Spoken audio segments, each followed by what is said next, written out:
येत नाही, तो केंद्राच्या अखत्यारीमध्ये येतो आणि म्हणून आपल्याला येणाऱ्या काळामध्ये केंद्रासोबत सुद्धा फाईट करावं लागणार आहे चांगल्या पद्धतीनं। तुम्ही पाहिला ज्यावेळेस आपण 2017ला पहिली कर्जमुक्ती केली, 36,000 कोटीचं पॅकेज द्यायला लावलं, त्याच्यानंतर 7 रुपये दुधाचा भाव द्यायला लावला आणि राज्याचा कृषी मूल्यांकन आयोग आपण त्या ठिकाणी स्थापन करायचं एक संघटन राष्ट्रीय पातळीवर किसान क्रांतीच्या माध्यमातून उभं राहिलं। आणि तुम्ही पाहिलं 17 महिने तिकडचे शेतकरी असेल, यूपी असेल, त्याच्यानंतर हरियाणा असेल, दिल्ली असेल, पानिपत असेल, तिकडच्या सर्व शेतकऱ्यांनी 17 महिने दिल्ली जाम केली असेल, त्याचा आपण सर्वजण इतिहास पाहतो। आणि तशाच पद्धतीनं पुन्हा एकदा आपल्या शेतकऱ्यांच्या पाठीमागं चांगल्या पद्धतीनं ताकदीनं आपलं उभं राहायचंय।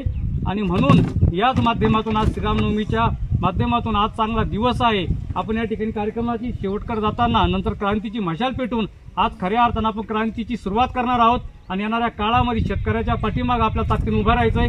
कुठल्याही पद्धतीनं कोणीही शेतकरी आत्महत्या करणार नाही याची सुद्धा आपल्याला काळजी घ्यायची आहे। तुम्ही पाहिला असाल शेतकऱ्याच्या रोज 7 ते 8 आत्महत्या मराठवाड्यामध्ये होता, पण त्याची कुठेही आता बातमी येत नाहीये।